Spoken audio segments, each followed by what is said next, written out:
18h à Abidjan, c'est l'heure du Flash Info. Bonsoir à tous et bienvenue.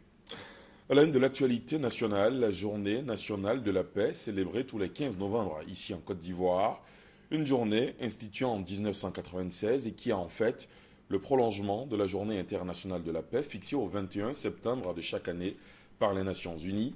Et à la faveur de la célébration de cette journée, la rédaction de RTI 1 s'est intéressée particulièrement au prix Félix Houphouët-Boigny pour la recherche de la paix, prix institué par l'UNESCO en 1989 pour honorer les personnes vivantes, institutions ou organismes publics ou privés en activité ayant contribué de manière significative à la promotion, à la recherche, à la sauvegarde ou au maintien de la paix dans le respect de la Charte des Nations Unies et de l'acte constitutif de l'UNESCO.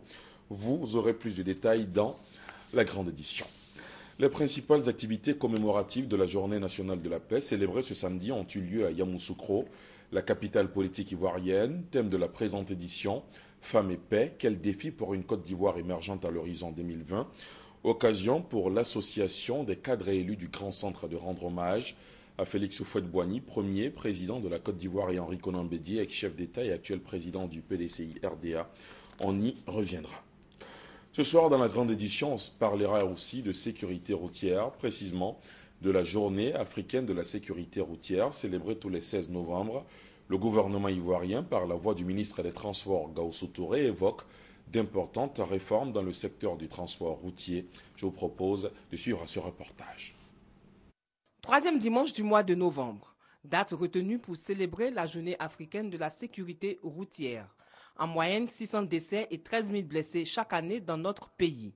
Occasion pour le gouvernement ivoirien d'interpeller les citoyens. En agissant sur des facteurs tels que la vitesse excessive, le téléphone au volant, l'utilisation de la ceinture de sécurité, le port du casque, la conduite en état d'ivresse, l'état mécanique des véhicules et l'état des infrastructures routières, la signalisation adéquate des véhicules immobilisés sur la voie publique pour cause de panne ou d'accident, il est possible de faire l'économie de nombreuses vies humaines et d'importantes ressources financières.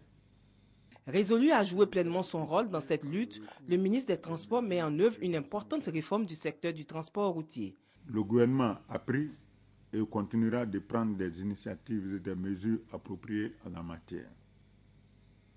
La réforme du permis de conduire en cours, la modernisation des équipements de contrôle de la vitesse, la professionnalisation du métier de conducteur. La journée africaine de la sécurité routière est décrétée par la conférence des ministres africains des Transports.